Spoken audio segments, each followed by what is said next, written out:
ஆண்டவர் இயேசு கிறிஸ்துவின் நோ, என்னோட இன்ஸ்டா டிவி பார்த்தீங்களா? பார்த்தேன். யாருன்னு தெரியுமா? லூசிஃபர். லூசிஃபர் பைபிளில் கூட சொல்லியிருக்குன்னு சொல்கிறாங்களே, அதே லூசிஃபர் தான். ஐயோ சீரிஸ் வேலை லெவலு, ஐயோ வெறித்தனமாக இருக்கும் சீரிஸ். தலைவன் நரகத்தின் ராஜா இந்த பூமிக்கு வருவாப்புல, வந்து பயங்கரமா அப்படி இப்படி பண்ணி யூ ஃபேன் ஆயிட்டேன். இனிமேல் நம்ம ஹீரோ லூசிஃபர் தான். சரி தம்பி, உண்மையிலேயே இந்த லூசிஃபர்னா யாருன்னு தெரியுமா? சாத்தானே. சாத்தான்னு தெரியுது. சாத்தான்னா லூசிஃபர்னா சாத்தானே, சாத்தானா லூசிஃபரே. உண்மை என்னன்னு தெரியாது. அந்த சீரீஸில் சொன்னது எதுவுமே பைபிளில் கிடையாது. நானா நீ வேற பைபிளில் கூட இருக்குதுன்னு சொன்னாங்களே. சாத்தானோட உண்மை முகம் தெரியாமல் இருக்க. அது என்னவா இருந்துட்டு போதே, நம்ம ஹீரோ இனி லூசிஃபர் தான். டிபியிலிருந்து எல்லாமே அவர் தான். பாருங்க, இன்னும் கொஞ்ச நாள் பேனர் அடிக்கிறான், கட் அவுட் வைக்கிறான், பாலை ஊத்துறோம். பட்டா த டாவின்சி கோட் 2006 த டாவின்சி கோடுன்னு ஒரு படம் வந்துருந்துச்சு. அந்த படத்தில் உண்மைக்கும் பைபிளுக்கும் முரணான பல விஷயங்களை உள்ள வச்சுருந்தாங்க. இயேசு கிறிஸ்துவை கொச்சப்படுத்தியிருந்தாங்க. அந்த படத்துக்கு பல கிறிஸ்தவ அமைப்புகளும் கிறிஸ்தவர்களும் உலகம் ஃபுல்லாக போராடினாங்க. லூசிஃபர் அப்படின்ற டிவி சீரீஸு 2016 அப்போ வந்துச்சு. இப்போ ரீசெண்டாக 2021 அதே வெப் சீரிஸு தொடர்ச்சியாக வந்திருக்கு. அது உலகம் ஃபுல்லாக பயங்கர ஃபேமஸ் ஆகிருக்கு. ஈவன் சொல்லப்போனால் இப்போ தமிழ்நாட்டில் அந்த ஒரு சீரீஸ்க்கு ஒரு தனி ஃபேன் பேஸே உருவாகியிருக்குன்னு தான் சொல்லணும். இன்னும் சொல்ல போனால் கட் அவுட் அடித்து பால் அபிஷேகமே பண்ணுற அளவுக்கு இங்கே அது ரொம்ப பாப்புலராக இருக்குது. இந்த டாவின்சி கோடு, இந்த லூசிஃபர், இந்த மாதிரி திரைப்படங்கள் இல்லை இந்த மாதிரி சீரீஸ் எல்லாமே சாத்தானோட ஒரு கம்ப்ளீட்டான ஒரு வேலை.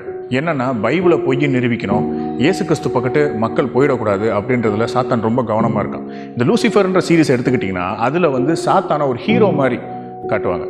அப்படியே ஒரு சாமிங்க அழகா அப்படி ஒரு ஹீரோவாக அவரை காட்டுவாங்க. உண்மையிலே சாத்தான் ஹீரோவா? சாத்தான் யார்? அவருடைய பின்னணி என்ன? இந்த லூசிஃபர்ன்ற வெப் சீரிஸில் உண்மைக்கு முரணா என்ன இருக்குது, பைபிளில் இல்லாத என்ன இருக்குது, எதெல்லாம் ரைட்டு எதெல்லாம் தப்பு அப்படின்றத நம்ம பார்க்க போகிறோம். வாங்க வீடியோக்குள்ளே போகலாம். இந்த சீரீஸில் லூசிஃபர்னு பேர் வச்சுருக்காங்க. உண்மையிலேயே நம்மளை அந்த சீரீஸை பார்க்கும்படி என்ன தான் இருக்குன்னு பார்க்குறதுக்கு தூண்டுனது அந்த பெயர் தான், லூசிஃபர்.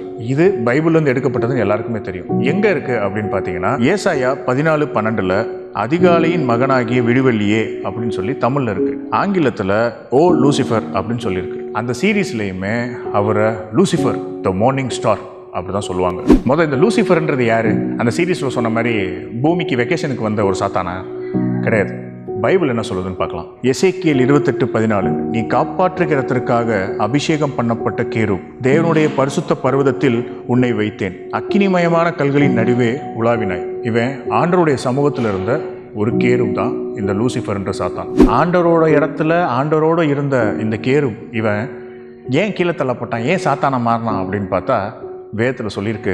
ஏசாயா 14:14 நான் மேகங்களுக்கு மேலாக உன்னதங்களில் ஏறுவேன், உன்னதமானவருக்கு ஒப்பாவேன் என்று நீ உன் இருதயத்தில் சொன்னாய். ஆண்டவருக்கு ஒப்பாகணும் அப்படின்ற ஆசை அவனுக்குள்ள வந்துச்சு. அதனால தான் அவன் தள்ளப்பட்டான். இன்னொரு இடத்துல எசேக்கியேல் 28:16 உன் கொடுமை அதிகரித்து நீ பாவம் செய்தாய், ஆகையால் நான் உன்னை தேவனுடைய பர்வதத்திலிருந்து ஆகாதவன் என்று தள்ளி காப்பாற்றுகிற கேருபாய் இருந்த உன்னை அக்னிமயமான கல்லுகளின் நடுவே இராதபடிக்கு அழித்து போடுவேன் அப்படின்னு சொல்லி ஆண்டவர் சொல்றார். அதனால தான் ஆண்டவரோட இடத்துல இருந்த ஒரு கேரு சாத்தானாக மாறினான். முக்கியமான விஷயம், இந்த லூசிஃபருக்கு மியூசிக் ரொம்ப நல்லாவே தெரியும். இதுவும் வேதத்தில் சொல்லப்பட்டிருக்கு. அந்த சீரீஸில் கூட பியானோ வாசிக்கிற மாதிரி காமிச்சிருப்பாங்க. எசேக்கியேல் 28:13 பிற்பகுதியில் சிருஷ்டிக்கப்பட்ட நாளில் உன் மேளவாத்தியங்களும் உன் நாகசுரங்களும் உன்னிடத்தில் ஆயத்தப்பட்டிருந்தது அப்படின்னு சொல்லப்பட்டிருக்கு. இந்த சீரீஸில் சொல்கிற மாதிரி லூசிஃபரான அந்த சாத்தான் வந்து நரகத்துக்கு அதிபதியோ ராஜாவோ கிடையாது. அவன் உலகத்தின் அதிபதி. இது எங்கே சொல்லப்பட்டிருக்குன்னா யோவான் 12:31 இந்த உலகத்தின் அதிபதி புறம்பாக தள்ளப்படுவான் அப்படின்னு சொல்லப்பட்டிருக்கு. பல திரைப்படங்களில் இயேசு கிறிஸ்துவானவரை கொச்சப்படுத்தியிருக்காங்க, வேதத்தை வந்து கொச்சப்படுத்தியிருக்காங்க, வேதத்தில் இல்லாத விஷயங்களை சொல்லியிருக்காங்க. அதெல்லாம் இந்த சீரீஸில் என்ன பண்ணியிருக்காங்கன்னா ஒரு படி மேலே போய் பிதாவானவருக்கு ஒய்ஃப் இருக்கிறதாகவும், இந்த லூசிஃபர் என்ற சாத்தான் வந்து பிதாவானவருடைய அப்பா மகன் அப்படி இப்படின்னு சொல்லி பல விஷயங்கள் வேதத்துக்கும் உண்மைக்கு முரணான விஷயங்கள் நிறையா இருக்குது. சரி, ஃபேண்டசி மூவின்றாங்க, சரி ரைட்டு, எப்படியோ போயிட்டு போகுது. ஆனால் முரண்களை நம்ம சொல்லி தான் ஆகணும். இந்த மாதிரியான சீரீஸ், இந்த மாதிரியான படங்கள் எல்லாம் வந்து கொண்டே தான் இருக்கும். இதில் என்ன உண்மை எது உண்மை இல்லைன்றத வேதம் தெரிந்தவர்கள் தான் சொல்லணும். இதை தெரியாதவங்க யாராவது ஒருத்தவங்க இதை பார்க்கும் பொழுது என்ன நினைப்பாங்கன்னா, இதெல்லாம் பைபிளில் இருக்கு போல அப்படின்ற ஒரு தவறான புரிதல் வர்றதுக்கு வாய்ப்பு இருக்குது. சாத்தானோட வேலை என்ன? அவன் அந்த படத்தில், அந்த திரையில், அந்த சீரீஸில் சொல்கிறது போல், அவன் இங்கே உலகத்துக்கு சுற்றி திரிஞ்சு என்ஜாய் பண்ணுறதுக்காக அவன் வரலை. அவன் வந்தது உங்களையும் என்னையும் விழுத்தாட்டுறதுக்கு தான். அதுதான் முக்கியமான விஷயம். அவன் கர்ச்சிக்கிற சிங்கம் போல எவனை விழுங்கலாமோ என்று சுற்றி திரிகிறான்னு வேதம் சொல்லுது.